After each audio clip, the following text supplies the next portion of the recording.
Smoke meat! No chemicals or preservatives, just 100% honest to goodness hickory smoked meat. Let's put another shrimp on the barbie. Boy, some chicken wings have really hit the spot. You ain't got no better food like some chicken wings, some baby back ribs, some fries or something? That's just two guys talking, am I right? We're just talking.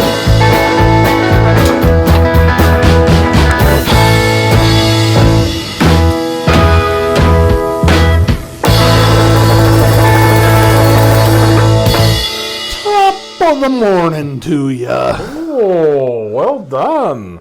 Very St. Patrick's-y. Yeah. 'Tis the season, everybody. We should have worn little green hats. That would have been funny. So That would've been sweet. When I was in college, my mom sent me the ceramic skeleton to have as decoration. As moms do. Yeah. Yeah, okay. And it's, I don't know, it's probably sits about this tall, and the legs hang off the edge of something. Like, anyways, his name is Bob because he's a bag of bones. Oh, well done. Right? Did your mom make this, or did she just find it and thought of you? At the time, she worked at this, like, tchotchke store, like a yuppie version of Hobby Lobby. Okay. I don't remember what the name of it was. And she saw it, and she sent it, and she's like, it'll be so cute in your dorm room. And I was like, okay, Mom. Because cute's what I'm going Yeah, for. that's what every college guy wants. Anyways, a cute dorm room. It was this, like, the shrine of my dorm room. Like, everybody knew Bob. He was out all year long. That's awesome. Haley hated Bob. Oh, really? Yes. Absolutely hates Bob. Which, that's fine. I can understand it. My kids love him. Really? That if Bob doesn't come out for Halloween, they lose it. What's Haley's beef with him? Just that, like, she's fine at Halloween, but it's a skeleton. She doesn't want a skeleton sitting out. Okay. I'm like, it's a cutesy skeleton. It's not like it's a scary skeleton or anything. Anyways, it didn't get put away at Halloween in time. So we've now started dressing Bob up for every holiday. There's a whole industry that makes costumes for guinea pigs. Oh my gosh. That just happened to be the perfect size for Bob, huh? So he's got a little green leprechaun hat on right now. There are actually I'll go home tonight and change it over to I've got a Easter bunny ears. I was going to say bunny ears. That's awesome. Yeah, got plans for like Uncle Sam red, white, and blue for the summer and stuff. So nice. Anyways, now that we've covered the important things of the show, welcome. Welcome to Fat Guys with Smokers. It's been a minute, man. Life has been wild. We're in it, and every time we're like, man, it should calm down. You know, once basketball's over, once this is over, no, more and more crap just keeps coming up. So you're gonna get what you get. We're trying our best. Yeah, we haven't forgotten about you. Oh, our 3 listeners.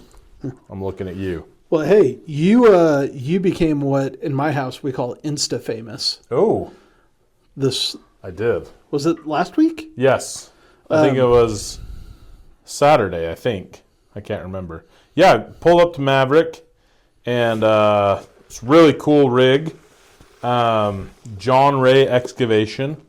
I was just looking at the truck as I was walking in. A guy comes out wearing a big shirt. I assume John Ray, and he's like, "Oh, hey, how's it going?" And I was like, "Oh no!" Like this happens to me a lot because at this point I've taught over like 1,000 students, and so I don't remember everybody. Yeah, it's There's true. no way this dude was a student though, because he was my age or, you know, maybe a little bit younger, and I was just like, hey, buckaroo. He's like, well, this is awkward. You probably don't remember me, or you probably don't know me, but I listen to your podcast, blah, blah, blah. So anyway, John Ray, thanks for the shout out, man. Yeah. I'm sorry I was awkward, because I'm sure I was. I was just like, what's happening right now? And I immediately texted John like, dude, somebody recognized us in the wild. Yeah, it was pretty funny. Yeah, a good time. John, did you make corned beef this year? I didn't. I feel like, was it last year or 2 years ago, we both did corned beef. Seemed like everybody was doing corned beef. and I didn't really hear much about it this year. I've heard about a couple of people doing it. I loved corned beef. Like, it's not because I don't like it or it was a bad experience. Dude, I've been just trying to, like, stay alive. Yeah, you've been in it.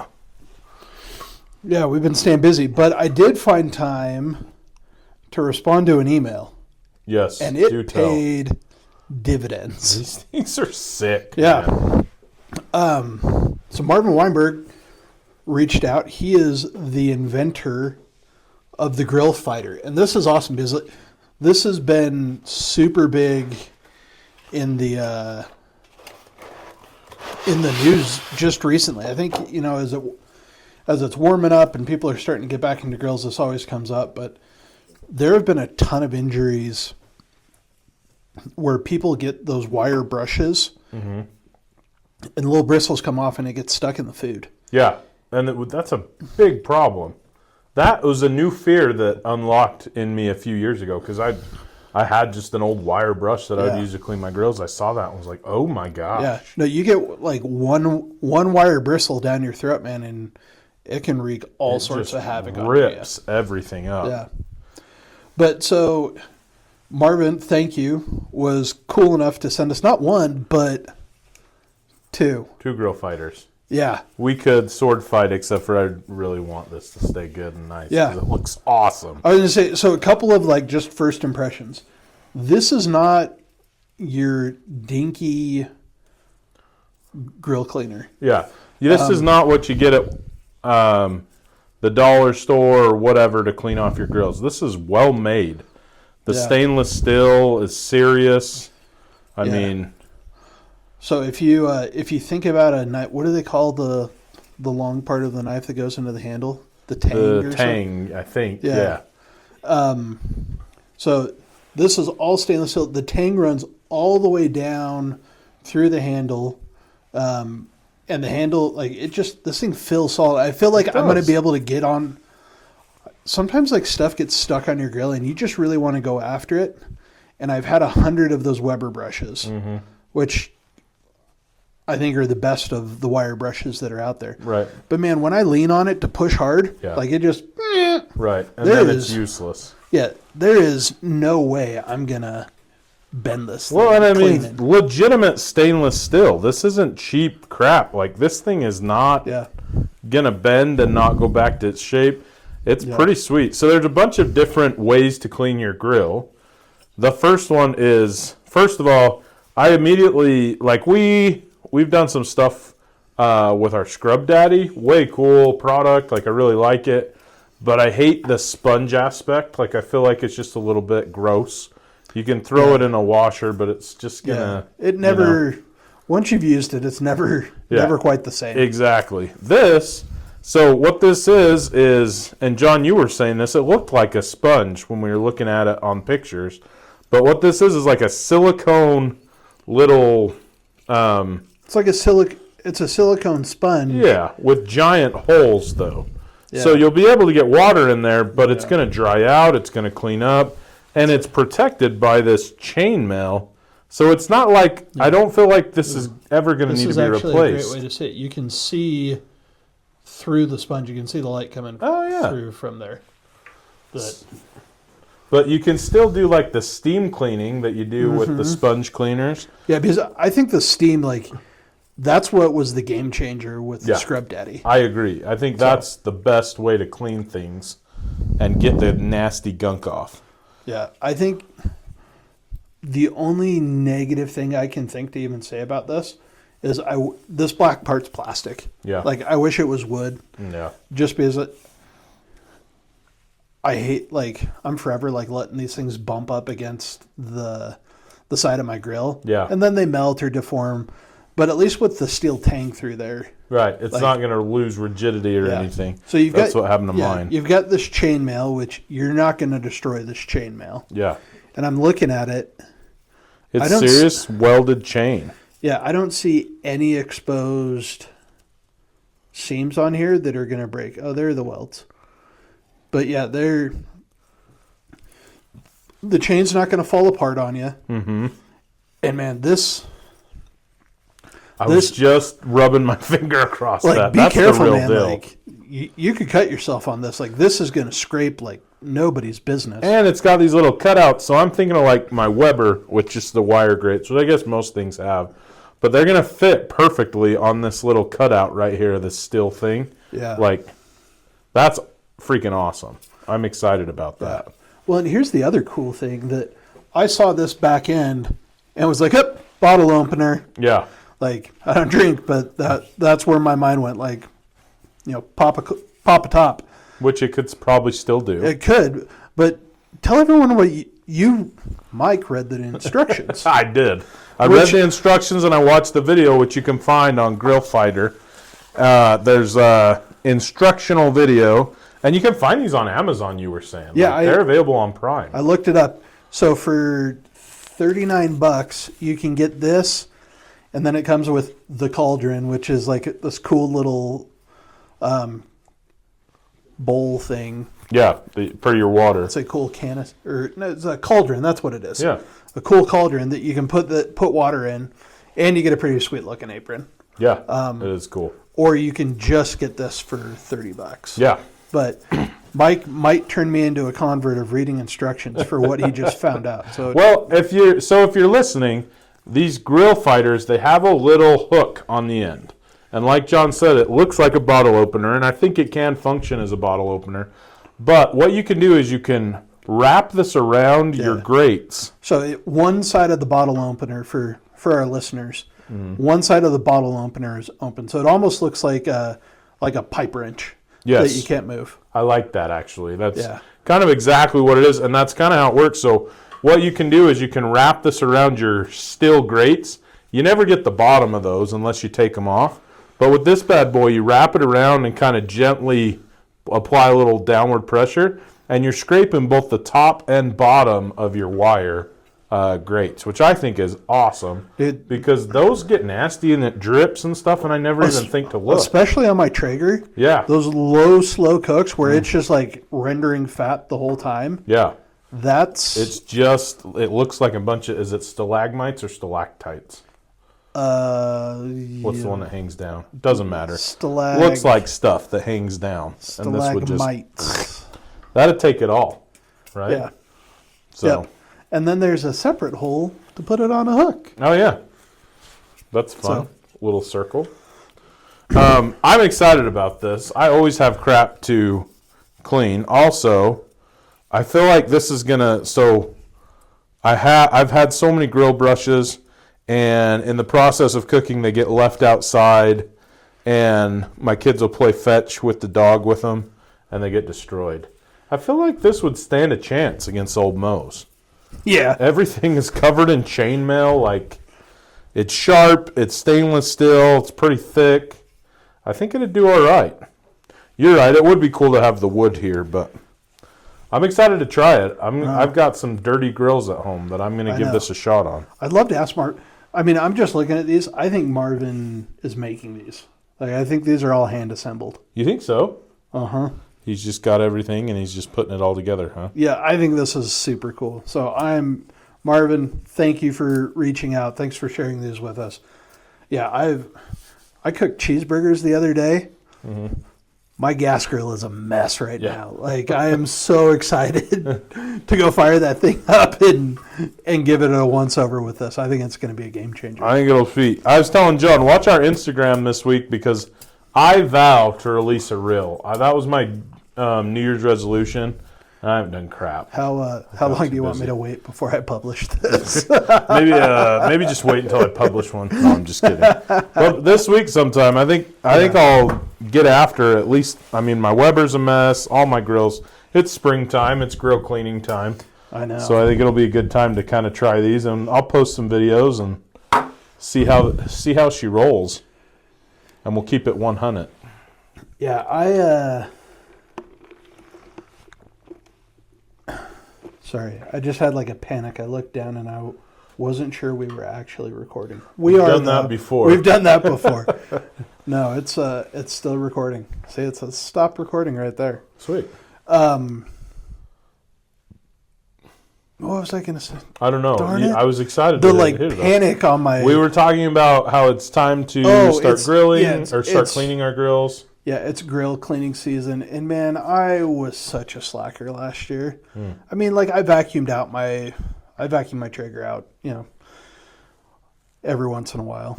It's gotten worse and worse as I've gotten busier. Man, I finally cleaned it out, and it was dirty. Yeah, in a major way. But I didn't I normally take it off the deck and. Well, because you have to come over and help me carry it down the deck. And, Indeed. I mean, I spray it out and vacuum it and, clean the outside really good. And I didn't. And it's just getting grosser and grosser that I'm actually looking forward to having some really good weather, getting them all out, getting them all super clean, and kind of having a reset. Well, we've had some pretty intense wind.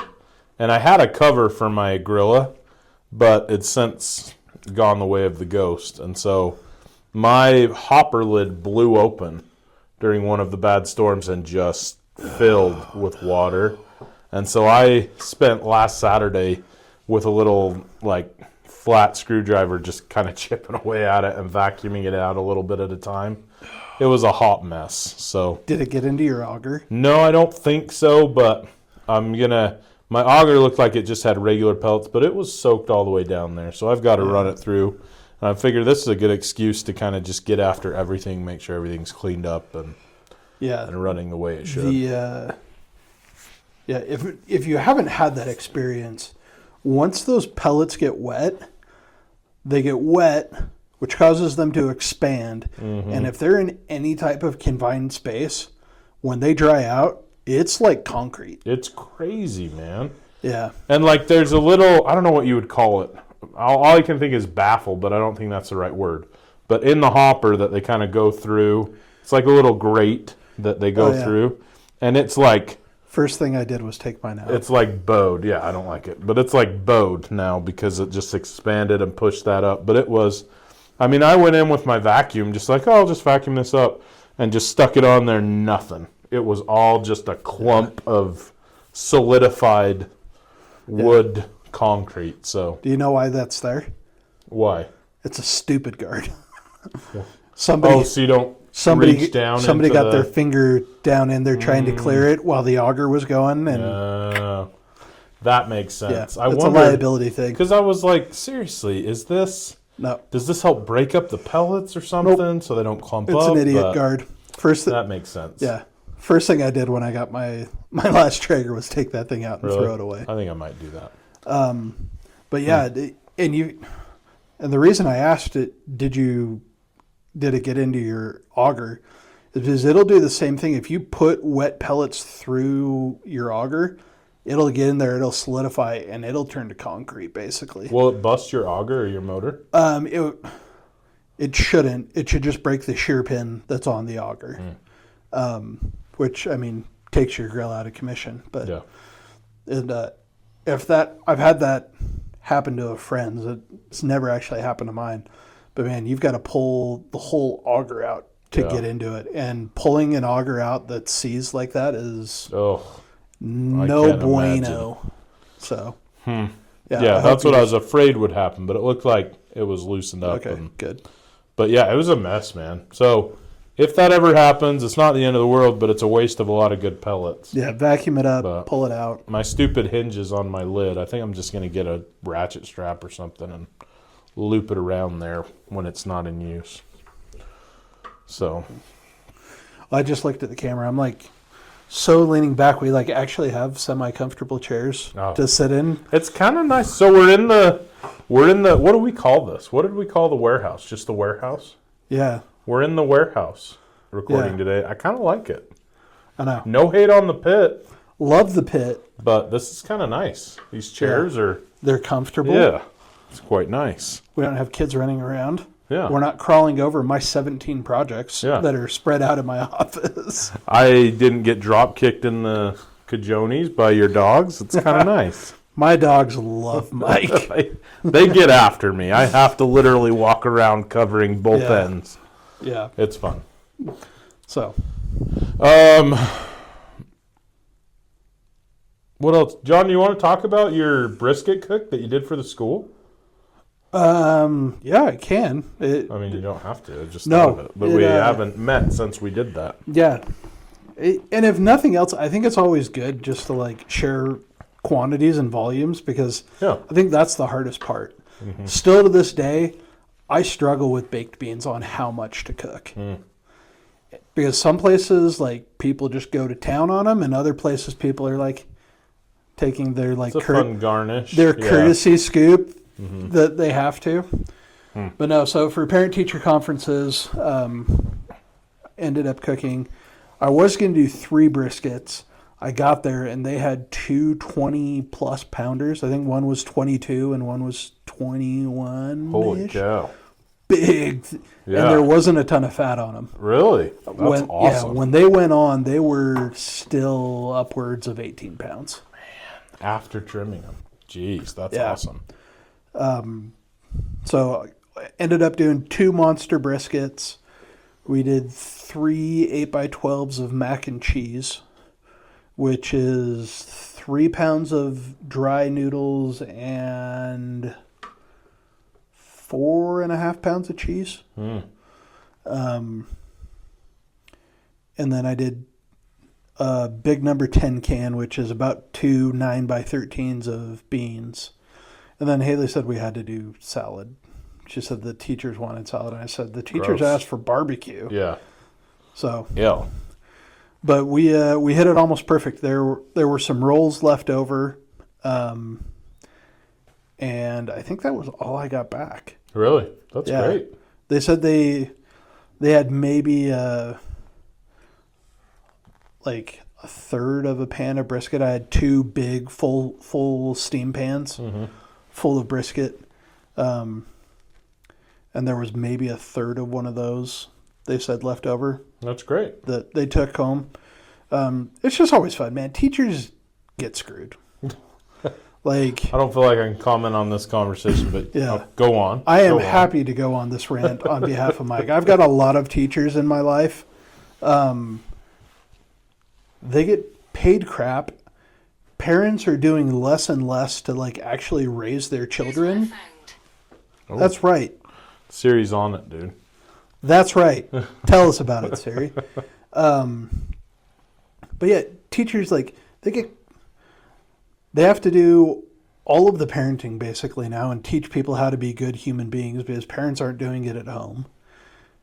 They get paid crap. They have to do all of this work and get zero appreciation most of the time.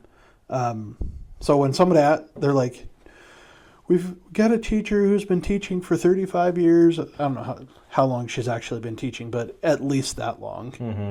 And she really wants brisket, but I don't know if it's in the budget. I was just like it's done. Like, let's do it, huh? Yeah. Like, all you got to do is pay for the meat, and I'll take care of the rest of it. So super happy to be able to do it, and the teachers were like out of their minds excited about it. Yeah, so it was a cool thing. I don't know. Your wife was one of those teachers. What did she have any feedback? She said everybody was pretty happy with it. Did she try any of it? I'm sure she had the mac and cheese. I'm sure she got after the mac and cheese. Yeah, I know she did actually, but yeah. So Haley has maybe the best mac and cheese recipe I've ever had in my life. Is it? So let me ask you this. It's not specific for smoking, though. You just make her mac and cheese and throw it on the smoker, right? Yeah, I mean, I think she started making it to go with barbecue. Mm-hmm.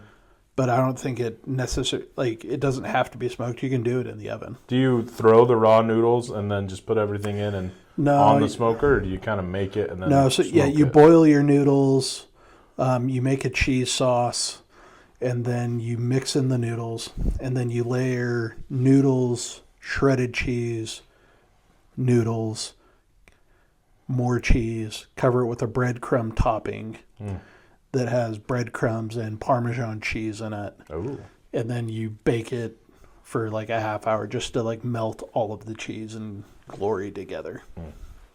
And praise be, it is glorious. That sounds amazing. So, so my brother-in-law runs a dairy, or he's the CFO or something for a dairy. That he gets these like wild cheese flavors. That I've got a Buffalo Colby block of cheese in the fridge. Oh. I desperately want to turn that into like buffalo mac and cheese. Have you tried it? Is it good? I haven't even opened it. He's the you've tried the ghost pepper cheddar, haven't you? Or the ghost pepper Monterey or something? I feel like you talked about it. I don't know if I've tried it or not. Oh, it's phenomenal. Really? Yeah. Huh. So do they do that at the dairy? I think it's one of his customers. Oh, cool. Yeah, one of the groups that buys milk from him to make it. But that's cool. Yeah, he's got the hookup on butter, cheese, and beef. Like, it is awesome. That's awesome. My sister-in-law, avid listener, shout out Caitlin, she brought me some horseradish cheese from Gossner's.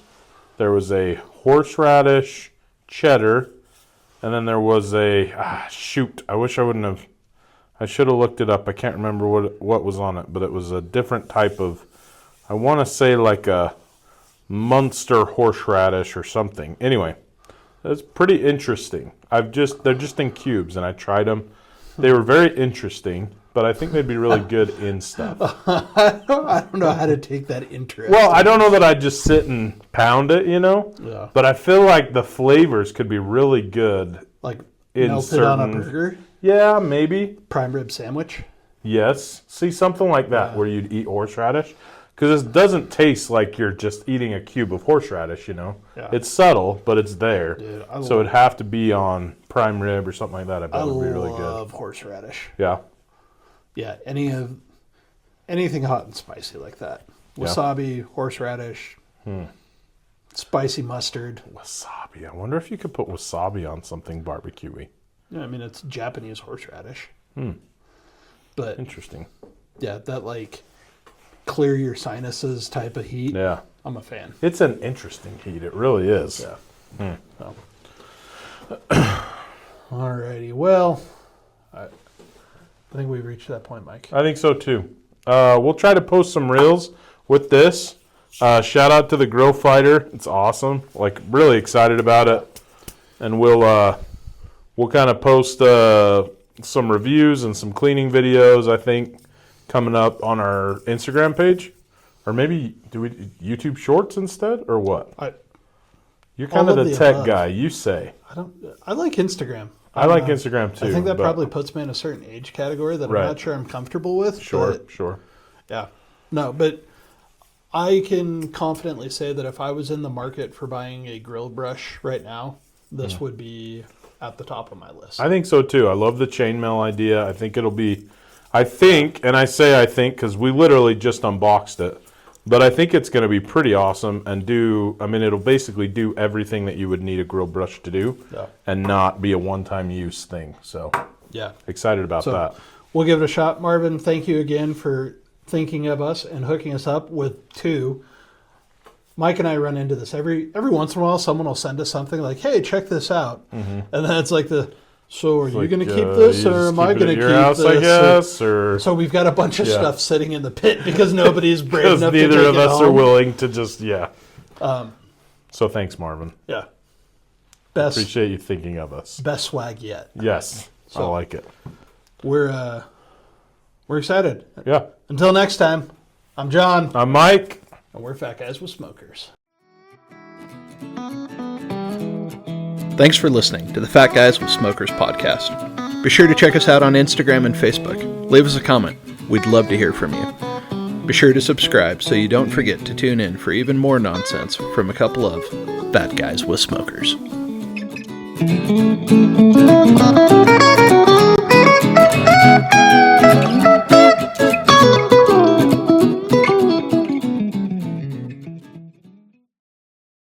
Don't forget to subscribe.